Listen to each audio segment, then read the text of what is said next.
Chapter 23. I receive my university degree. You ignore your textbook assignments in philosophy. No doubt you are depending on an unlaborious intuition to get you through the examinations. But unless you apply yourself in a more scholarly manner, I shall see to it that you don't pass this course. Professor 𝑑𝒂𝙗𝒂'𝒔 of Serampore College was addressing me sternly. If I failed to pass his final written classroom test, I would be ineligible to take the conclusive examinations.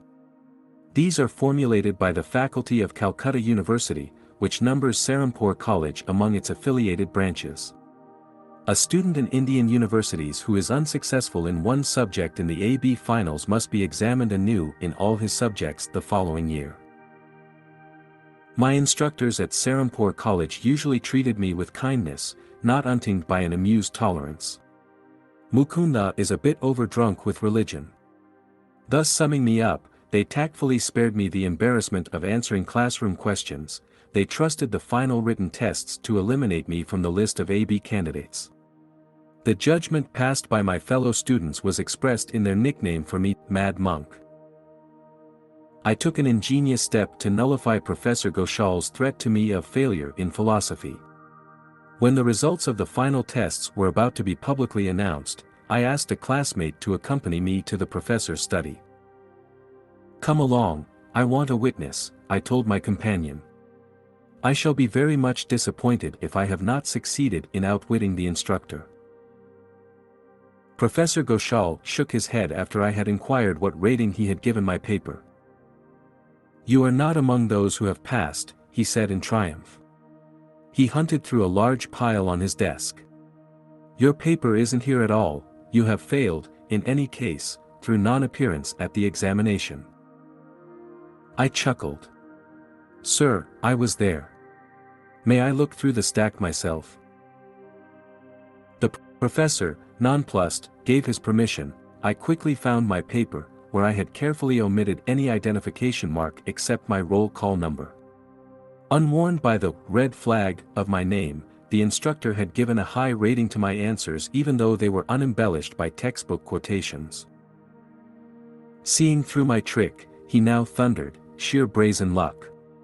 He added hopefully, "You are sure to fail in the AB finals."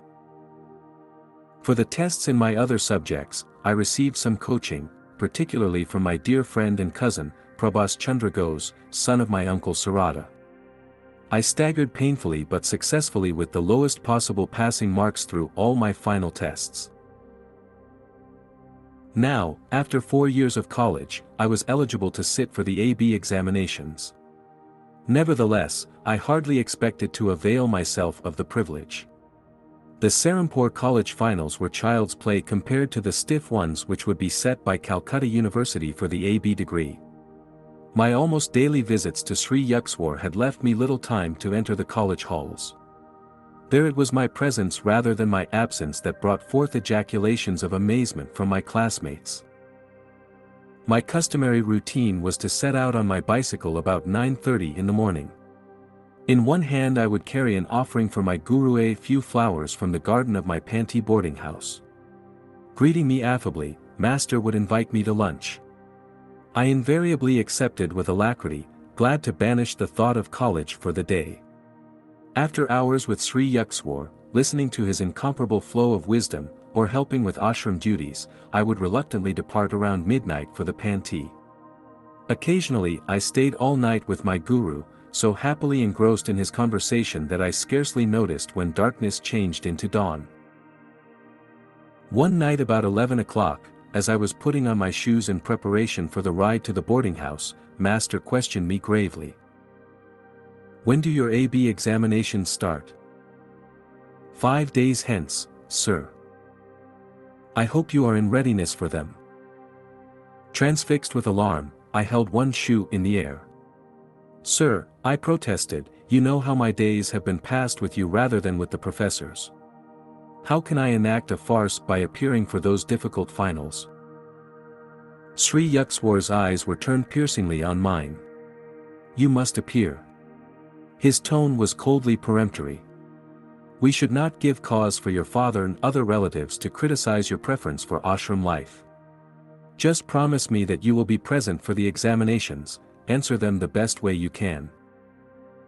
Uncontrollable tears were coursing down my face. I felt that Master's command was unreasonable, and that his interest was, to say the least, belated. "I will appear if you wish it," I said amidst sobs. But no time remains for proper preparation. Under my breath I muttered, "I will fill up the sheets with your teachings in answer to the questions." When I entered the hermitage the following day at my usual hour, I presented my bouquet with a certain mournful solemnity. Sri Yuxwar laughed at my woebegone air.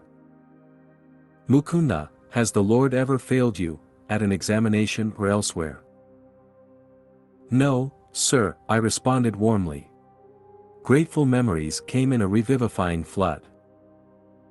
"Not laziness but burning zeal for God has prevented you from seeking college honors," my guru said kindly. After a silence, he quoted, "Seek ye first the kingdom of God, and his righteousness, and all these things shall be added unto you."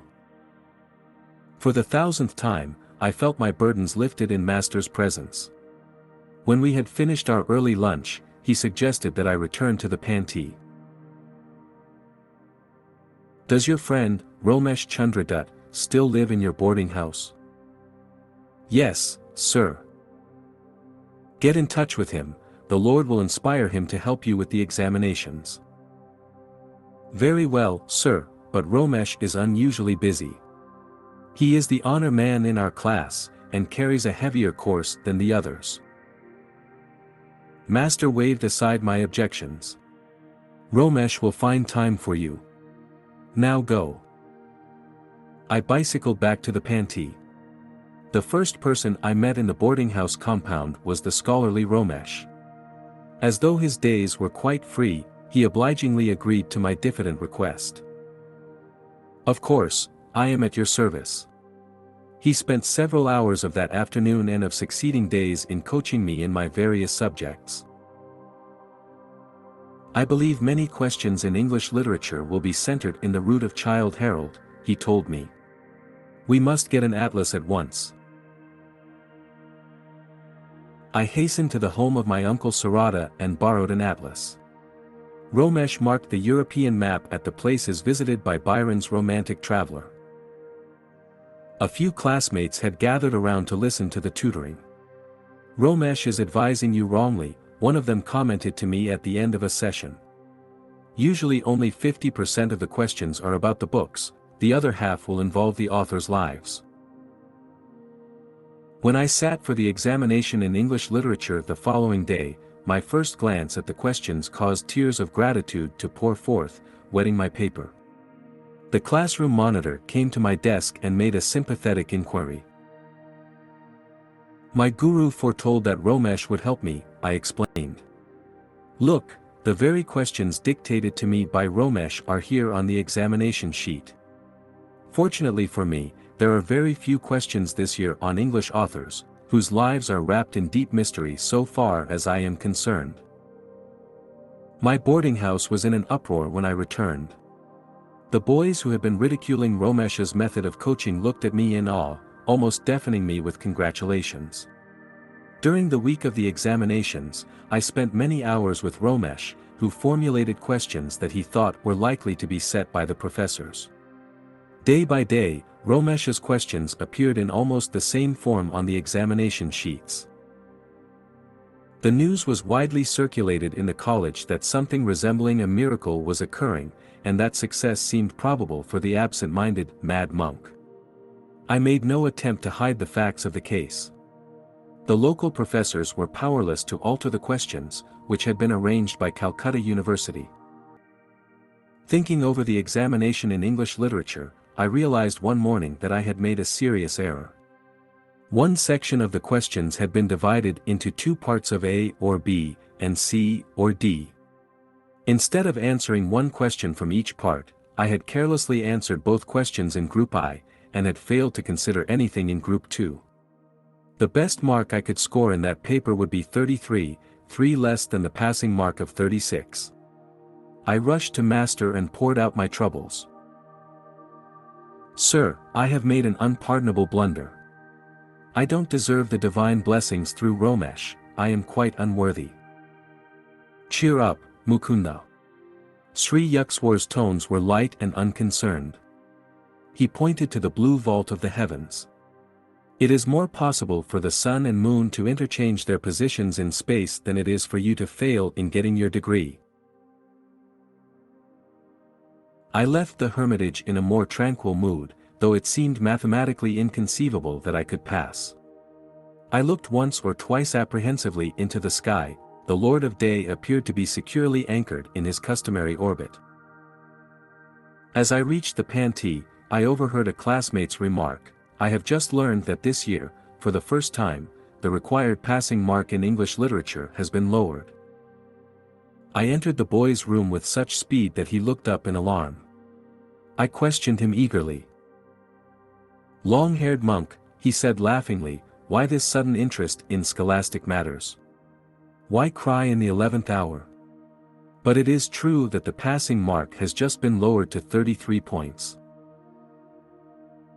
A few joyous leaps took me into my own room, where I sank to my knees and praised the mathematical perfections of my Divine Father. Every day I thrilled with the consciousness of a spiritual presence that I clearly felt to be guiding me through Romesh. A significant incident occurred in connection with the examination in Bengali. Romesh, who had touched little on that subject, called me back one morning as I was leaving the boarding house on my way to the examination hall. "There is Romesh shouting for you," a classmate said to me impatiently. "Don't return, we shall be late at the hall." Ignoring the advice, I ran back to the house. "The Bengali examination is usually easily passed by our Bengali boys," Romesh told me. "But I have just had a hunch that this year the professors have planned to massacre the students by asking questions from our ancient literature." My friend then briefly outlined 2 stories from the life of 𝑽𝒍𝒂𝙗𝒏𝙖𝒏𝙖𝒏, a renowned philanthropist. I thanked Romesh and quickly bicycled to the college hall. The examination sheet in Bengali proved to contain 2 parts. The first instruction was, "Write 2 instances of the charities of 𝑽𝒍𝒂𝙗𝒏𝙖𝒏." As I transferred to the paper the lore that I had so recently acquired, I whispered a few words of thanksgiving that I had heeded Romesh's last-minute summons. Had I been ignorant of 𝑽𝒍𝒂𝙗𝒏𝙖𝒏's benefactions to mankind, including ultimately myself, I could not have passed the Bengali examination. Failing in one subject, I would have been forced to stand examination anew in all subjects the following year. Such a prospect was understandably abhorrent. The second instruction on the sheet read, "Write an essay in Bengali on the life of the man who has most inspired you." Gentle reader, I need not inform you what man I chose for my theme. As I covered page after page with praise of my guru, I smiled to realize that my muttered prediction was coming true, "I will fill up the sheets with your teachings." I had not felt inclined to question Romesh about my course in philosophy. Trusting my long training under Sri Yukswar, I safely disregarded the textbook explanations. The highest mark given to any of my papers was the one in philosophy. My score in all other subjects was just barely within the passing mark. It is a pleasure to record that my unselfish friend Romesh received his own degree cum laude. Father was wreathed in smiles at my graduation. "I hardly thought you would pass, Mukunda," he confessed. "You spend so much time with your guru." Master had indeed correctly detected the unspoken criticism of my father. For years I had been uncertain that I would ever see the day when an AB would follow my name. I seldom used the title without reflecting that it was a divine gift, conferred on me for reasons somewhat obscure. Occasionally I hear college men remark that very little of their crammed knowledge remained with them after graduation. That admission consoles me a bit for my undoubted academic deficiencies. On the day I received my degree from Calcutta University, I knelt at my guru's feet and thanked him for all the blessings flowing from his life into mine. "Get up, Mukunda," he said indulgently. "The Lord simply found it more convenient to make you a graduate than to rearrange the sun and moon."